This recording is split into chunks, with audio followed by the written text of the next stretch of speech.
bakunzi ba Holy Canaan TV, numunezero kandi gusubira guhura namwe ngo tuganire ijambo ry'Imana. Ariko mbere ko dutangura kuganira reka dusenge. Ndaninahaza data wa twese umuremyi w'ijuru n'isi, ndahimbaza Kristo umwami wacu yatuneshereje urupfu na kuzimu. Ndaninahaza mpwemu yera umufasha mwiza twahawe kugira ngo turongore muri byose. Data wagize neza uragahezagirwa, kuko yataba wewe uyu munsi twari kuba turabana mu rugo. None ko bw'ivyo mwami turakenguruka ivyo byose wakoze, wabidukoreye kubera udukunda, kandi n'uyu munsi mwami Imana urukundo rwawe dukomeza kurubona mu ijambo ryawe. Rero ndasenze ngo niruhezagire kugira ngo rigire ikimazi kuri jewe no kuri benshi baryobyumva, hama icubahiro gikomeze kuba icawe mu izina rya Kristo Yesu nsenze nizeye kuvyumvise. Amen, amen. Rero ijambo Imana impaye kuganira namwe ni ijambo rivuga ngo umugore w'igipfu ntahazwa n'umugabo wiwe gusa. Usanga kwita akajisho hirya no hino, usanga ashaka kurondera hirya no hino, ariko umugore mwiza arabumbwa n'uwafise. Haleluya, arabumbwa n'uwafise. Reka rero dusome ijambo ry'Imana mu Itanguriro, turasoma igice ca 39 duhere ku murongo w'indwi dushikane ku murongo w'14. Haravuga ngo hanyuma y'ivyo inabuja agomwa Yozefu aramubwira ati ingo turyamane. Maze ariyankira yishura inabuja ati erega databuja ntaco yinona kuvyo ngaba byo mu rugo, mbere yanjeje ibyo afise vyose. Nta wunduta muri uru rugo kandi ntaco yisigarije ngo akinyime atari wewe, kuko uri umugore wiwe. None noshobora nte gukora icyaha kingana gityo ngacumura ku Mana? Akama abibwira Yozefu uko bukeye, nawe ntamwumvire ngo aryamane nawe canke ngo agumane nawe. Umunsi umwe Yozefu yinjira mu nzu gukora igikorwa ciwe, atabandi bagabo muri urwo rugo bari mu nzu. Uwo mugore asumira impuzu yiwe aramubwira ati ingo turyamane. Yozefu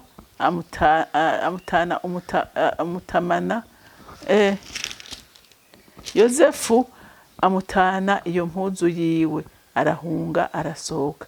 Maze abonye ko amutanye impuzu yiwe agahunga agasohoka, atabaza abagabo b'abakozi arababarira ati eheraba yatuzaniye umuheburayo wo kudukengera, yaje iyo ndi waryamane nanje, ndaheza ndatabaza n'ijwi rirenga. Amen.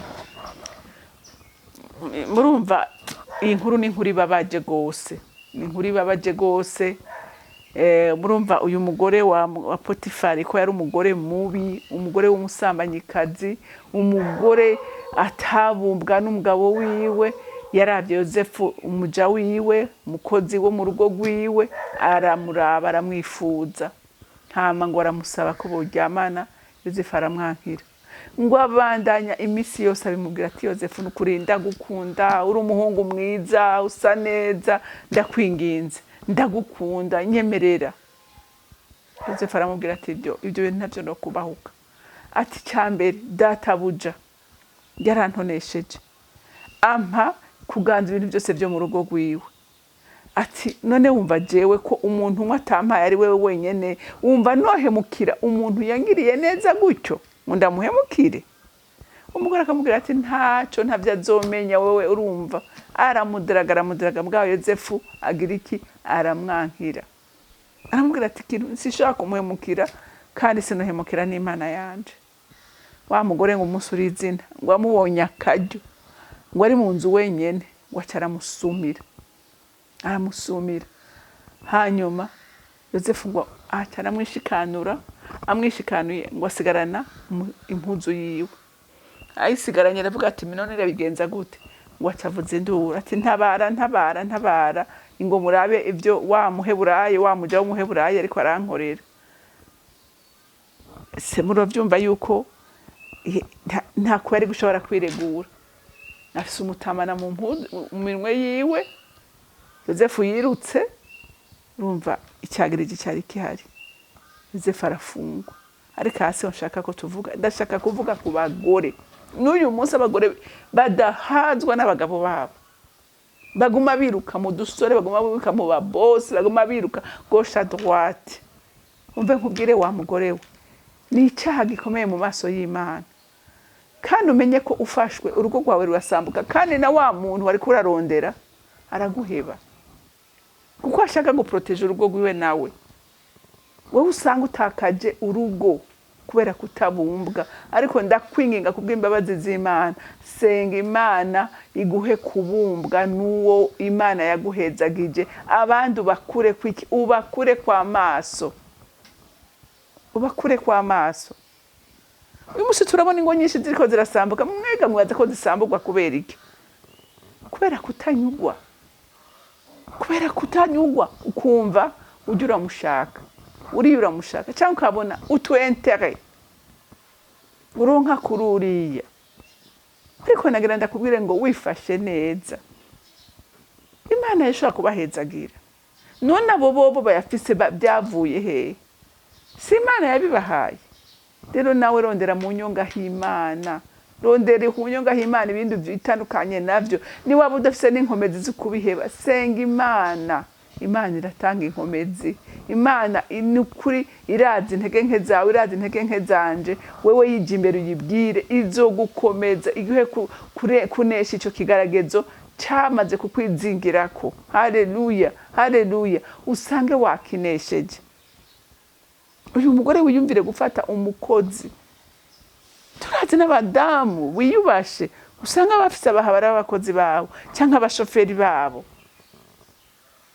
nigitukisha ibaze nk'umwana wawe ariko arumva ko wewe uryamana n'umukozi cyangwa uryamana n'umushoferi wibaze igikomere uri kuratera umwana wawe cyangwa wibaze nk'umugabo wawe yumva wewe umugabo wese akuryamana uko ashaka wumva agateka ufise arakara ubaza ko wewe mugabo wagateka afise arakara niwumva kuri kuratukisha urugo rwawe uyu mugore yatukishije urugo rwiwe uyu munsi raba turiko turamusoma haheze imyaka indiri ibi bintu bibaye ariko n'uyu munsi biracavugwa ko yakoze ikintu kidakogwa Imana idufashe yakoze ikintu kibi gose rero hari abantu bakora ibintu bakibaza ngo nta wambonye canke nta impact bishobora kunge umva bizoyikugirako ibigukurikirane muka Potifari ni umunsi icyaha yakoze kiracamukurikirana atakiriho nawe ivyo uri kurakora bizogukurikirana bikurikirane n'uruvyaro rwawe ariko ndakwinginga kubw'imbabazi z'Imana itandukanye haleluya wiyubahishe ubahishe umuryango wawe hariho n'abavyigamba jewe mfise umuhabara n'uyu wumva harimo agateka wumva harimo icubahiro nta kirimo na gatoya nakasuzuguro karenze rero muka Potifari afata ku nguvu Yozefu uyu munsi hariho n'abagore bafata ku nguvu abasore barahari baba Mariyo sukubera utuntu umuha kugira ngo agume inyuma ya yega nuko no gufata ku nguvu gufata umuntu kubera faiblesse arimo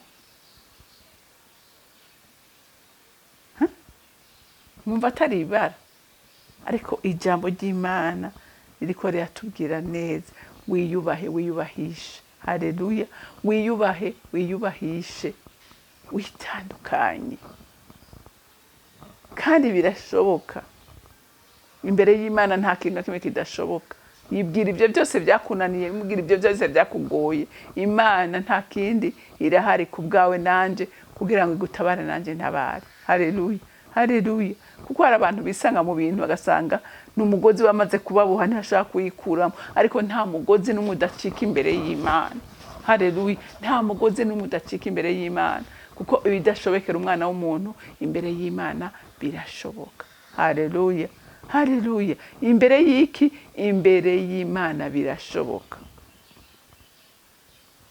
muka Potifari urumva yagiriza umwana w'umuhungu, ariko icanejereje nuko naho yafunzwe ntiyagahezemo. Haleluya, kubera yabaye umugororotsi. Rero umuntu wese yubaha Imana, Imana nawe iramwubahisha. Haleluya, Imana iramwubahisha. Bo kwambika n'ibara bakakwagiriza icyo utakoze, ariko impera n'imperuka iyo uri umugororotsi ukuri kuja habona. Murabona ko na Yozefu byamenyekanye ko yarenganijwe. Haleluya, kubera iki? Kubera yari umugororotsi. Nawe wa mudamu we nukuri ndaguhanura kubw'imbabazi z'Imana itandukanye. Birateye isoni, birateye isoni kubona uri umugore w'umugabo runaka, ariko ukabona abantu bose bakuze, umwe agufise ko ijambo akuvugako, agufise ko ijambo akuvugako. Ariko biraryoshe kubona umugore yiyubaha, ugasanga nta bamuzi aho mwibarabara, ariko wewe uzwi na bose, tukisha. Rero itandukanye. Dufise Imana ifasha abo Satani yaboshe bakabohoka. Rero Imana yo mwijuru ibampezagirire. Uri mwiza Mana kandi ugira neza, urera kandi uragororotse, kandi ngushimira ko umugambi wawe ari mwiza ku muntu wese waremye. Nta numwe wifuza ko guma mu vyaha, ariko Umwami ukwikubisa imbere wese umugirira neza, ababoshora babohora, abo Satani yagize imbata urabatabara kubw'urukundo gufitiye abo waremye bose. Mana yanje Mwami Mana, ndagushimiye kandi ndakuninaje, icubahiro cyose kibi cawe, mu izina ry'Umwami wacu Yesu Kristo senze nizeye kuvyumvise. Amen, amen. Mwarahezagiwe, mugira umunsi mwiza.